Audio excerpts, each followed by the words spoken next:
Okay, welcome back to the Investigative Journal on this August 11th, 2015 day on our calendar. I'm your host, Greg Anthony. You're listening to the long-running show, the Investigative Journal, which can be heard every evening, Monday through Friday, 6 p.m. to 7 p.m.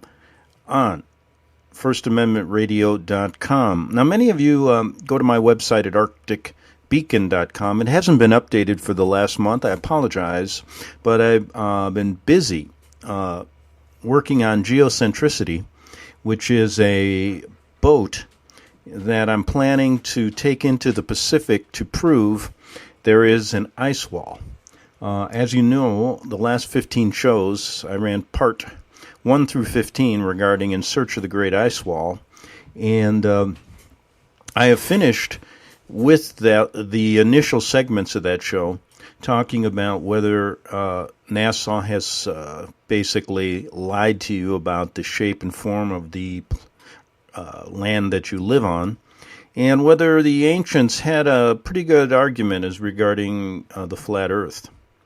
And many of you probably wonder why I spent so much time on that, and the real reason is that it's important. And I think it explains one big issue that I've always talked about. It's easy to deceive people, especially with the way technology is today. And secondly, whoa, excuse me. I sneezed, as you could tell.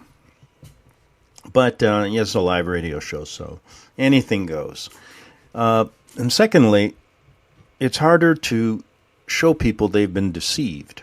Now, we're going to leave the In Search of the Great Ice Wall because there's a lot of work to be done on that boat, and I'll be spending a lot of time on that in the upcoming days and months ahead until it's ready to go.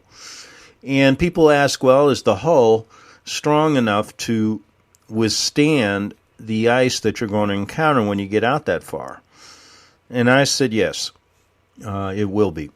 And so we will talk about that whole journey and bring up this issue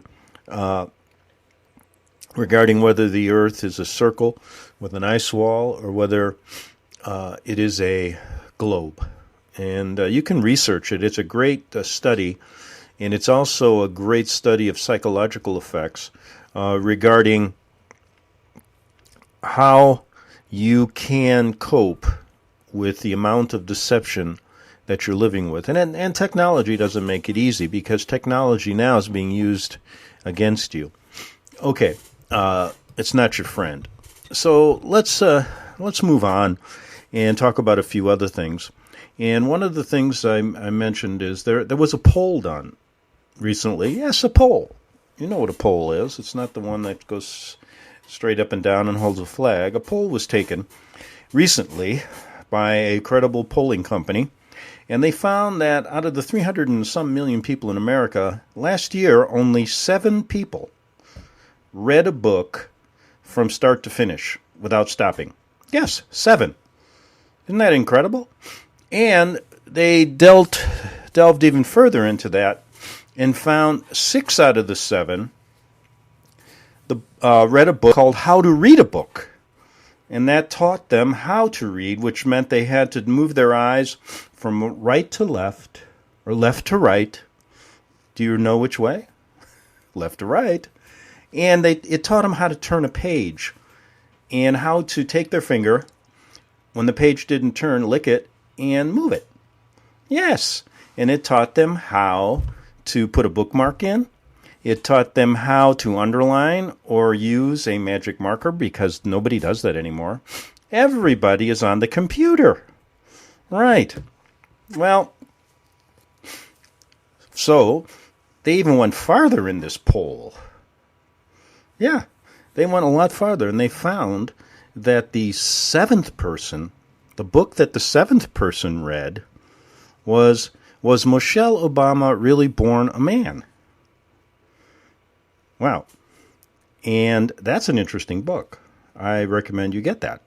There's a whole big story about that. But it got better than that, because after that came out, guess what? Jennifer Aniston and Serena Williams called the polling company and said, hey, wait a minute, we read that book because we were both born men too.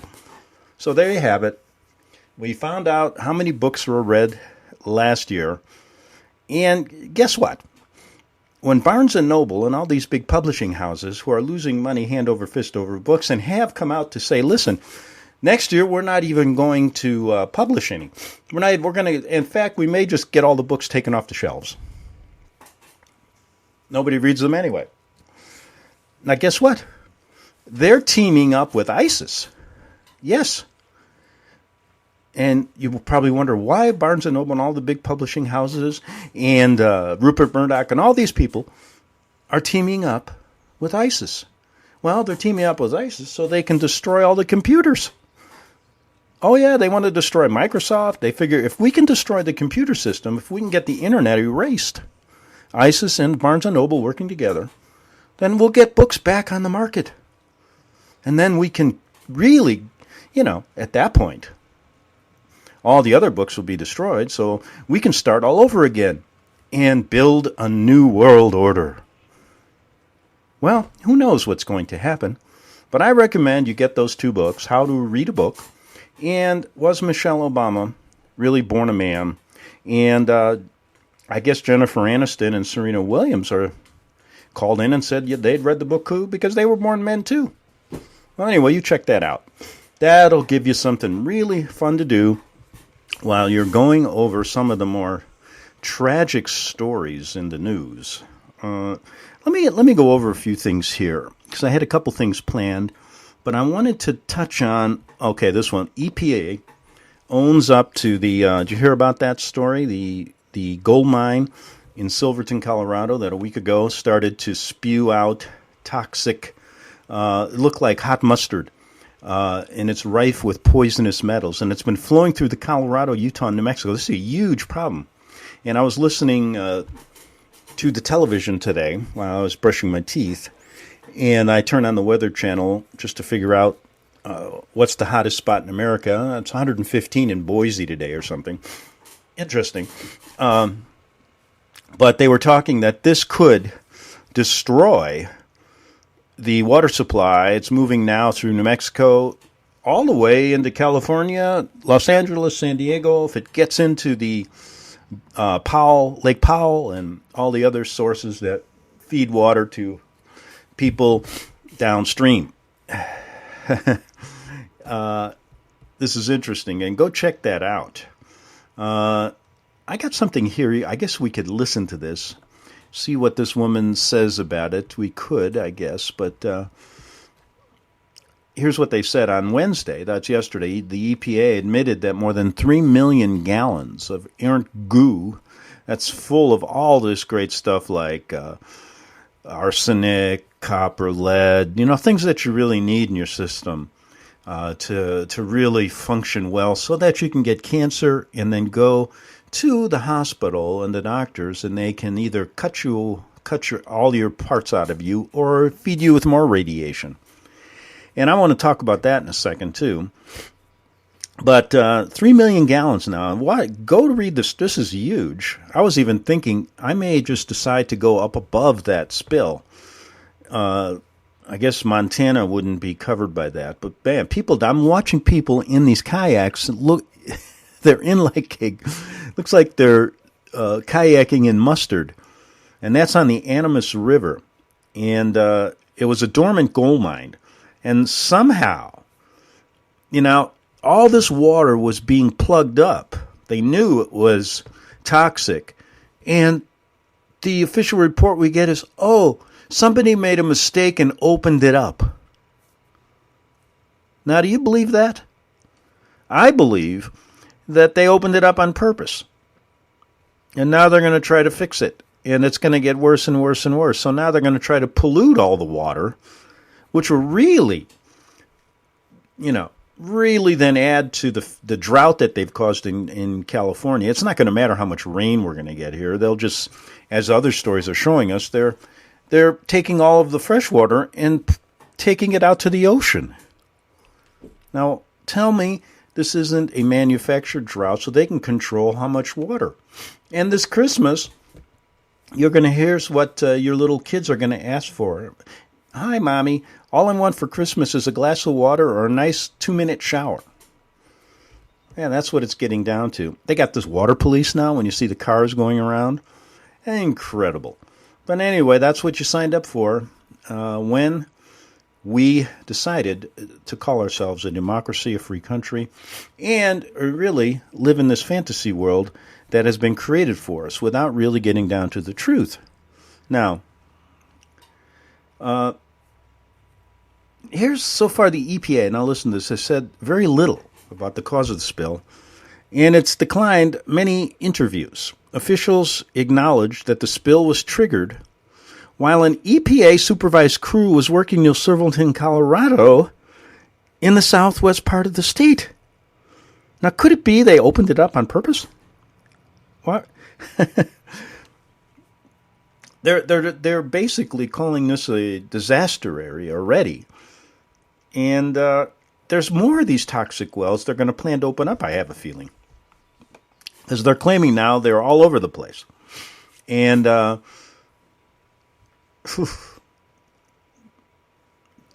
amazing story. Now let's get on to another short story here before I tell you what I'm going to embark in the next few days. Another story that I've overlooked over the years because I just got tired, to be honest with you, of talking about all these different false flag events that occur after I researched heavily for a number of years 9/11 and spent time in New York and really had to find out on my own that 9/11 was an inside job. And in my mind, I don't want to sway you anyway. It definitely is. And one of the biggest hoodwinks by our government that we ever have imagined. And it led the way to much more. It was the beginning, kind of the opening of the door of all false flags, which have occurred, and many have occurred. I mean, I've looked into false flags, events going all the way back to the beginning of our country and discussed them.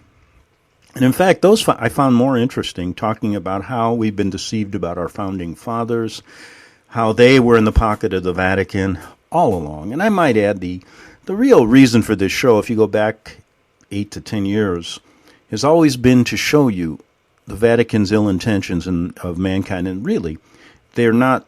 They're an organization that is steeped in evil from the beginning to the end. There is no good or bad at the top levels of this institution. There never was, never will be. And when I started to talk about this 8 or 10 years ago, I met with great opposition from people like Alex Jones, because I was on the same radio station, and he called me crazy. And if you go back, they were lauding the Vatican back then. But recently I found Alex Jones now claiming is that you have to beware of Pope Francis and the Vatican. But he put it in these words. There's a good side and a bad side. And this is the evil side. It's been infiltrated. No, Alex, why don't you just tell the people the truth? You guys want this information out there now for a reason. And that's the real suspect thing here. And I said a long time ago, I don't care if he is a COINTEL or not. He has the right to say what he wants, and I would have lunch with him anytime. But the point is, it's pretty obvious to me now that they want this message out. They want people out there to think now there's a good side, a bad side to the church, because I think in the end they're going to destroy it and create this new world religion under, guess what, the same evil people. So don't let them fool you. When Alex Jones comes out talking like this, that now the church has been infiltrated, sounds like that same movie, Angels and Demons. That was a sham itself. And go back to some of my shows when I talked about that, and Ron Howard and the rest of those, Tom Hanks getting Vatican money to tell you that the Illuminati is trying to destroy the Vatican, when in fact the Vatican is the Illuminati, and that was never brought up in the movie. Just as Alex Jones will never say that The whole institution has been evil from the beginning and has controlled this world and has controlled the United States from its inception. Yes. And it's out now. And I always look at why do they want this information out? Why? And I think I explained why they want the flat earth theory out now. Because all this information, listen, this stuff doesn't, they have a plan. And he wouldn't have come out with that information unless there was a reason. Then I checked, and Fox News is also saying, and one of their, Greg Gumfeld, who has a show on Fox, recently stated that Pope Francis is the most dangerous man in the world because of his basically fomenting this ridiculous idea of climate, of climate change, and we're the cause of it through global warming. And so they want this information out. Let's see where it takes us. That takes us to the story of September 23rd. Right around the corner, the Pope's coming here. Now, I told you, I've checked out, one of the interesting things is, nobody reads books, like I said in this poll that was taken recently. It used to be people even listen to the radio, but they don't want that. Everything now is this YouTube explosion. Everybody gets everything on YouTube. I mean, you got to see it. Nobody wants to just listen anymore. So everybody's on YouTube, so that's all everybody does. We're a YouTube generation, but wait till they shut this off. Man, it's going to be withdrawal time for everybody. You're going to have to go back to talking to people, actually, and listening and researching yourself outside of flipping a YouTube and saying, oh, that must be the truth. But anyway, there's so many stories coming around. September 23rd, the Pope, and, then we get into scriptural things and all kinds of different things. Now, if you go back to some of my shows 8 years ago, you'll find that the Vatican was involved in the same stuff they are today, but now it's heightened. It's getting interesting now. And if you go back hundreds of years, you'll find they're doing the same thing back then. When you get to the Jesuit order, let's not parse words here. Just read the Jesuits' fourth vow and forget about, Now, Francis, listen to me. He's the first Jesuit pope after a resignation by the other one. So we got two supposed vicars of Christ running around, which is a sham in itself. So nothing good is going to happen when he comes. See, right now, everything is, I'm just going to talk in generalities, because you can go and feast your eyes on all these YouTubes regarding what's going to happen on September 23rd, 2015. But listen, this is just a sign that there are all these politicians are in the pocket of Rome, and he's coming here. He's going to talk to us like millions will bow down to him. The whole works. And here's what's going to happen. Nothing good in the future for this world. And whether they're going to deceive us in ways we've never thought of, which will probably happen, one thing I can tell you is that this one world government, which has been proven to be their goal, needs this one world religion to make it work.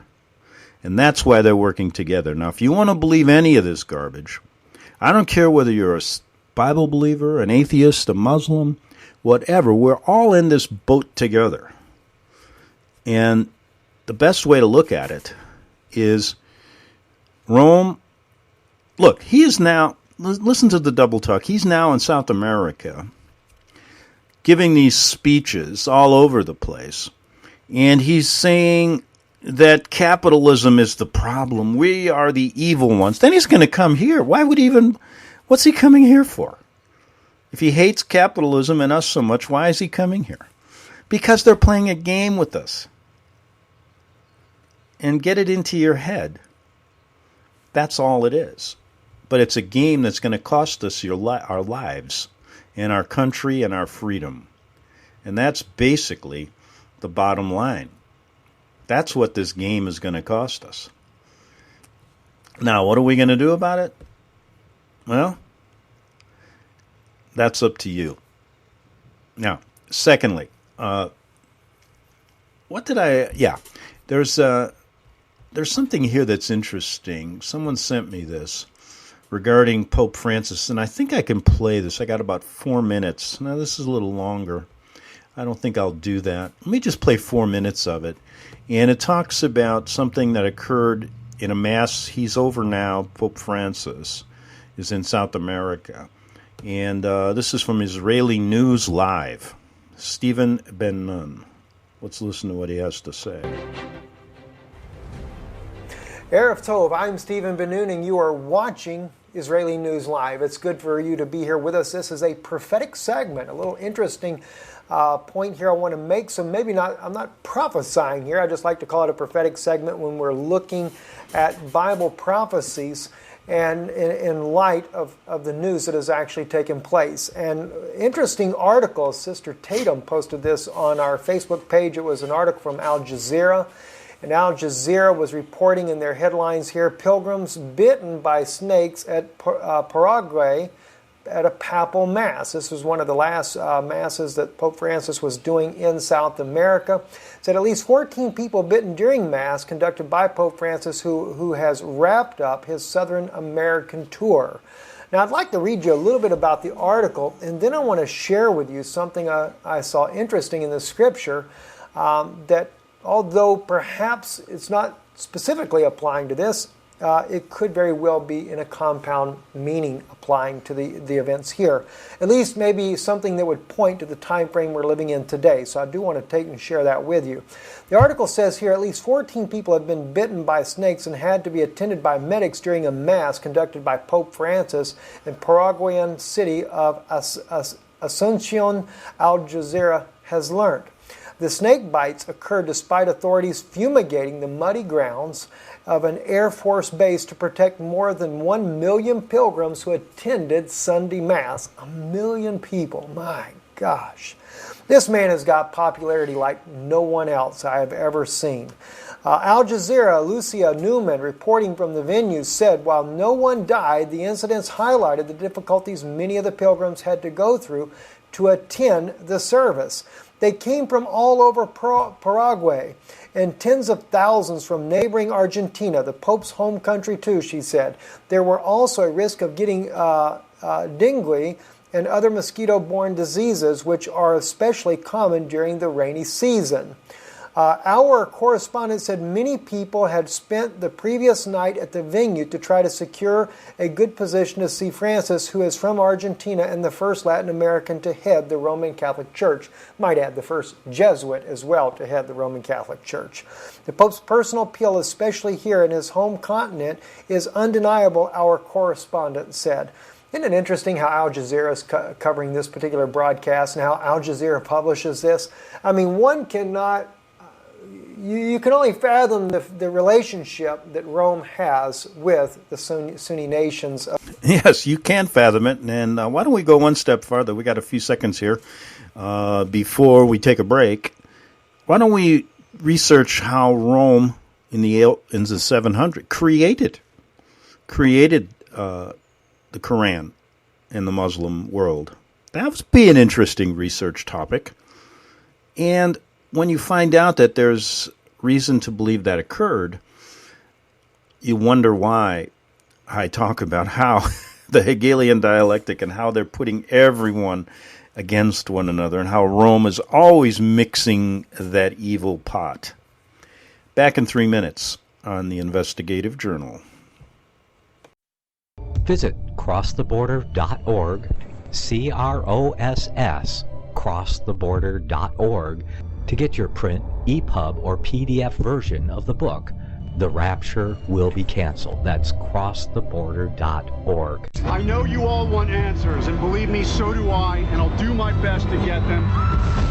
Despite Nicolas Cage's promise to do his best to get left behind rapture answers for us, don't hold your breath.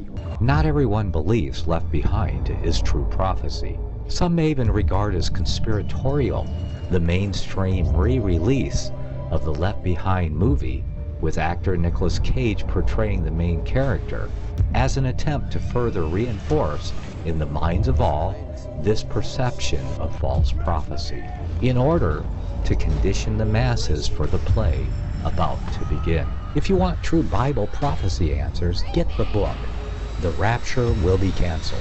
The author exposes the Latin rapture origin, the 7-year tribulation deception, true Bible revelation of Daniel's 70 weeks, the abomination of desolation, the restrainer, America in the Revelation, the image of the beast and the mark of the beast, and the truth about God's chosen people, and so much more about Bible prophecy. This book will shatter the left behind paradigm of future events. Get the book, The Rapture Will Be Canceled. Visit crosstheborder.org, CROSS, crosstheborder.org, to get your print, EPUB, or PDF version of the book, The Rapture Will Be Canceled. That's crosstheborder.org.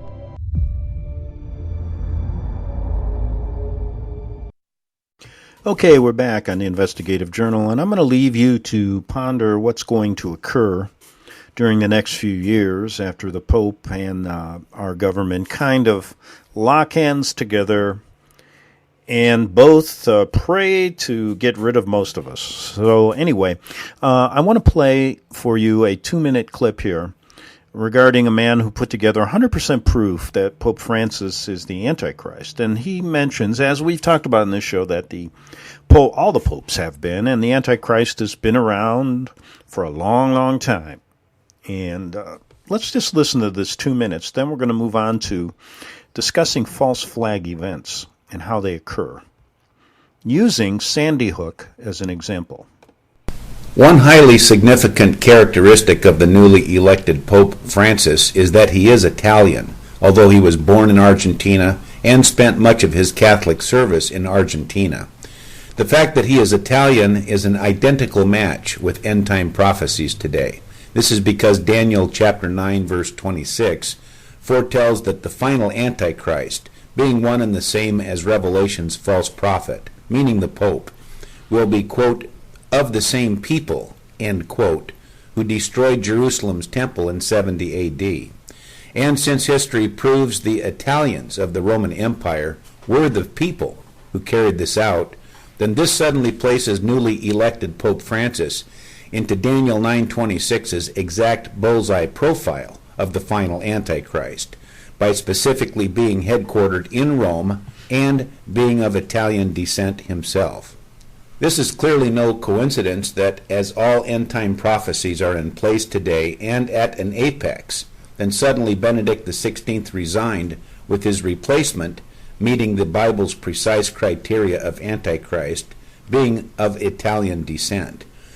Another important fact is that the title of this video, being 100% proof Pope Francis is Antichrist, can accurately be said of each and every pope of the past centuries, saying John Paul II is Antichrist, or Benedict XVI was Antichrist, etc., etc.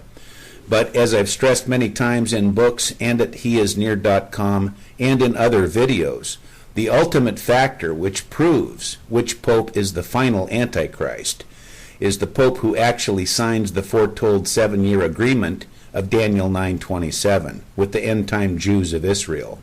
In fact, a key to watch now are the current unprecedented negotiations between the Vatican and Israel, which are scheduled to occur next this upcoming June 2013, with the intent for both states, the Vatican and Israel, to finalize the fundamental agreement.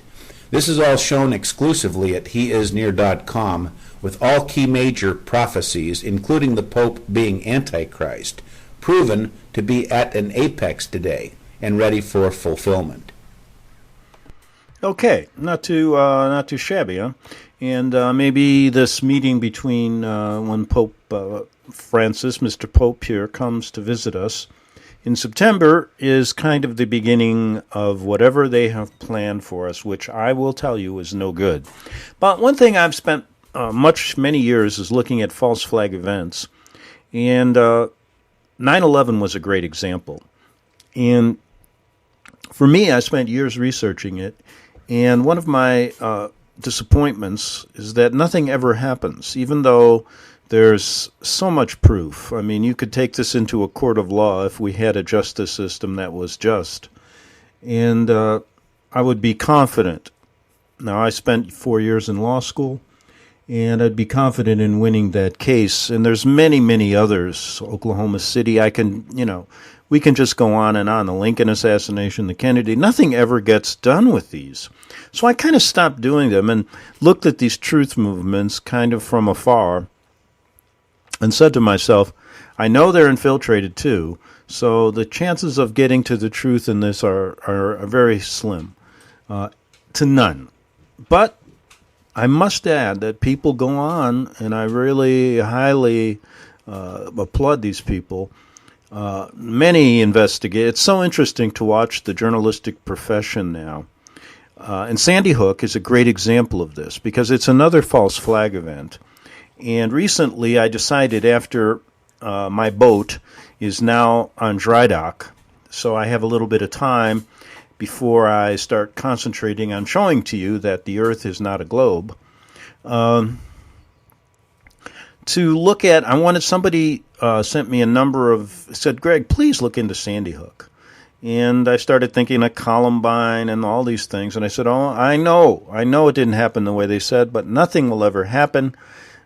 But I couldn't help myself because I said, I want to look at Sandy Hook. I heard so much about it. And so I spent, a number of hours in the last week checking out as much as I can. Of course, using YouTube, even against, guess what? A Native American told me, you know how they didn't want their pictures taken when, remember in the old days, we don't want our pictures taken because they believe, some Native American belief that it was not good to have your picture taken. Well, he told me, don't ever have your face put on YouTube for the same reasons. Okay, so I'm going to stay broadcasting on radio and take the advice of my Native American friends. Too many YouTubes. It's just, but there are so many good ones. I don't know what's good or what's bad. But anyway, there's so many of them. I mean, everybody's doing them. It's one of those things. That's where you get your news now. And it's interesting to watch, though, when you look at Sandy Hook, and I'm going to start it today. It's going to take about 3 or 4 shows to get this completed. But really, the mainstream media has become an enemy. I originally, as a kid out of college, wanted to be a journalist because I wanted to find out the truth and tell people the truth and write about it. Just because I could write and I couldn't do anything else, to be honest with you. So that's the profession I chose, even though it didn't pay very much. And I tell you, it pays less today. Especially with the closer you get to the truth, the less money you make. It's interesting. At this point in my journalistic career, I'm teetering on bankruptcy again. I was doing okay for a while, and this is how this profession goes. Enough to eat and survive, but now it's getting to the point where if you don't hear me on the radio in the next month or so, you'll know it's because Greg's out looking for food, hunting, and spending his days surviving. That's it. And the closer you get to the truth, that's really, I find, when I got into the journalism profession, people told me it doesn't pay much. I said, well, you know what? That doesn't matter. And it didn't pay much.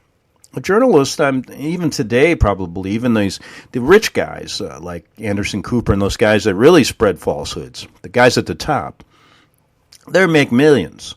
Because you make a lot of money, the more you lie. The more you get to the truth, the less money you make. And that's the way they have it set up.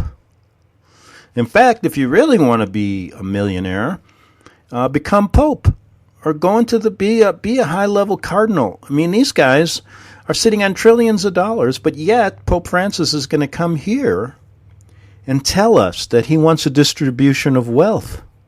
What a crock of shit.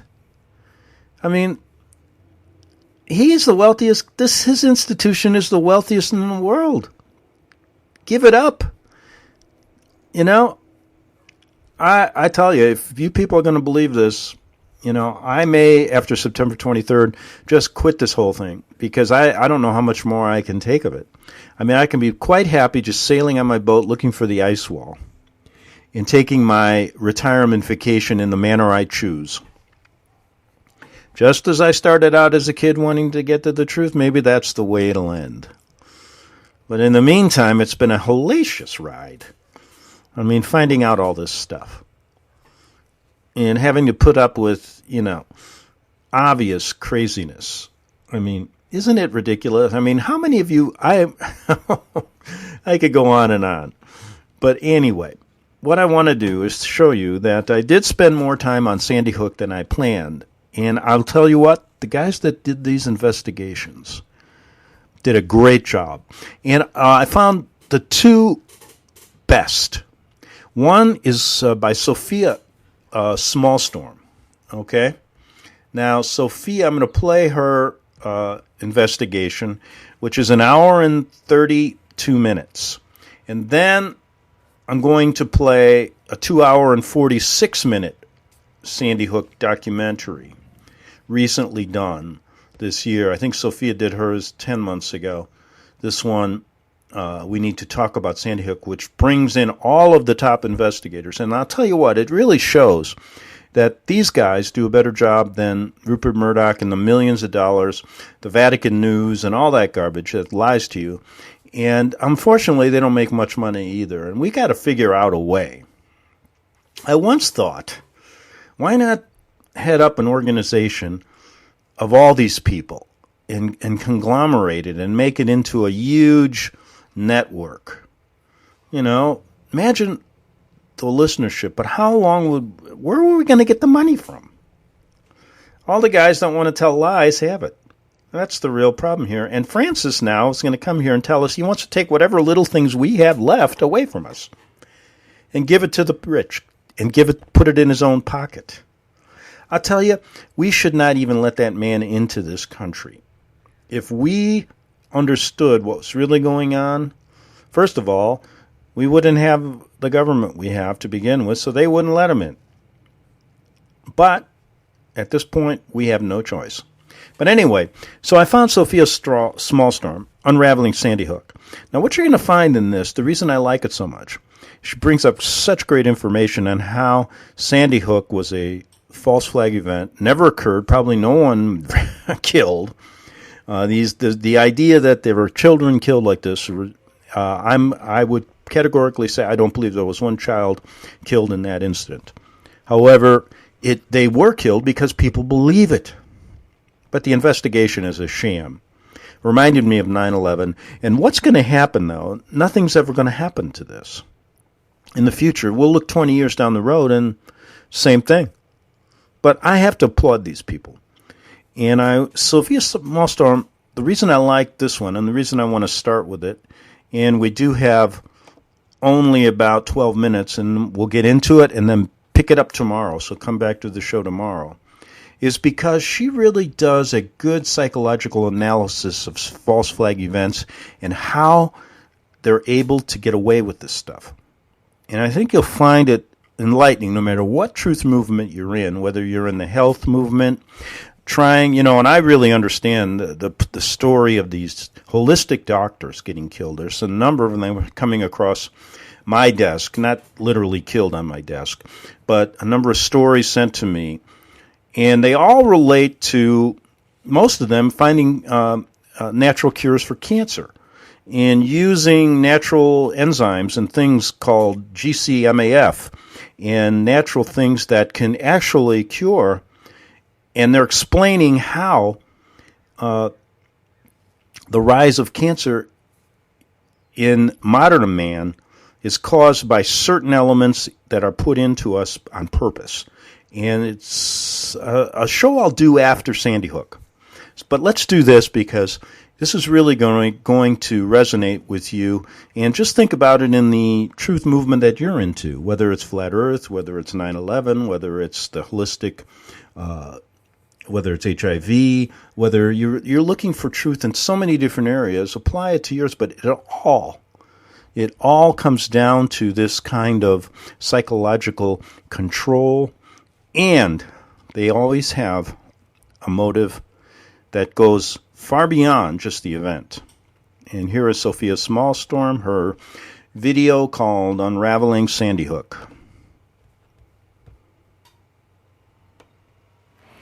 Well, thanks again, everybody, for coming to this. I have dedicated this presentation to everyone in America. Also, all the YouTubers and the researchers out there, and my friends and people who sent me emails. Everybody was talking about Sandy Hook for a while. It has quieted down, but it tends to surface again from time to time. There's all kinds of new legislation that is brought out, that is being considered and then finalized. So thank you for being awake. And this presentation is entitled Unraveling Sandy Hook in 2, 3, 4, and 5 Dimensions. And they do not seem to be showing up. They should have been there that day. Instead, other pieces were there, departures from what would have been normal in such a situation. 300 years ago, Sandy Hook was a tiny mill town on the Putatuck River, built within Newtown in Fairfield County, Connecticut. Today, Newtown is a bedroom community or a commuter town for people who work in the bigger coastal cities of Stamford, Bridgeport, Fairfield, Norwalk, and even Manhattan. Sandy Hook is a very small part of Newtown on the other side of Interstate 84. One visitor described it as a place that you could cover on foot in 30 minutes. Fairfield County today is one of the most affluent places to live in America. It has trendy shops and restaurants and new housing subdivisions. My first job was in Fairfield County. I used to live on the state line between New York and southern Connecticut, where Westchester County meets Fairfield. I would run and ride my bike for miles on beautiful country roads flanked by the low stone walls and rolling meadows of huge estates with long driveways up to houses that were turreted like castles. Fairfield County has since changed. New wealth has come in with new faces, new ethnicities, and new names. The old wealth of the original New England blue bloods, you might call them, is being replaced by the new generations of a new dynasty. Those who succeeded in the mercantile trades in New York City moved out of the boroughs of Brooklyn, the Bronx, and Queens to raise children in the suburbs who would grow up to be doctors, lawyers, and brokers on Wall Street. Nassau County on Long Island was their first destination. Westchester County, just north of the Bronx, was the next. And the last and most coveted place to live in was Fairfield, Connecticut, with its old money, rolling hills, and sumptuous estates, many of which have been chopped into smaller tracts now, with garish homes built right along the roadside to show status. New England, Connecticut being its southernmost state, has also always had a working class, salt-of-the-earth people whose forebears were the militiamen of the American Revolution. The rivers, harbors, and natural resources of Connecticut and its many inventors turned it from farming toward manufacturing, and by the late 1800s, with the advent of the assembly line, Connecticut was known worldwide for its precision workmanship. Pistols for the U.S. government were supplied by America's first gun manufacturers in Middletown. Home to Colt and Remington, Connecticut was where the American firearms industry was born. And in Newtown itself, you will find the National Shooting Sports Foundation headquarters, one of the largest gun lobbies in the country. And that is the reality that brings us to the story of a village in a town with a school that saw a shooting catastrophe 1 week before the solstice of solstices in December 2012. Some of you may already know a lot about the anomalies of Sandy Hook. So to keep it interesting, I'm going to take a different tack. The story created by and in our media has so many inconsistencies that one has to seriously question the skills of those in the media, or one has to ask how such conflicting reports could emerge from one true story. And one has to ask how such reported events could take place in a physical world that can't accommodate the things that supposedly occurred at Sandy Hook. For instance, a lightweight 20-year-old youth carrying multiple firearms, managing them, changing magazines, and accurately, consecutively shooting 26 people between 3 and 11 times each in a matter of 5 to 7 minutes. Okay, let's stop it right there. And we only have a minute to go, but I hope you will come back tomorrow to listen as Sophia really gets into the psychological elements of this and how these false flag events take place and how people will believe fantasy. And when they see things like this is what I'm getting at. When you're showing people that they've been deceived, it's even harder to prove it, even though the facts tell us that Adam Lanza is not Adam Lanza. He couldn't have done this. And we have to ask ourselves, she's up to the point of asking, where are all the photos? There's not one crime scene photo. But we believe it anyway. And this false flag serves as an example of so many others that I've researched and many of you have researched, and it'll give us an indication of what we're up against. Now, come back tomorrow on the Investigative Journal. Have a lot more to cover. We're going to pick up at 8 minutes and 41 seconds, where Sophia Smallstorm really does a good job on this, unraveling Sandy Hook. Have a good evening, and back tomorrow on the Investigative Journal.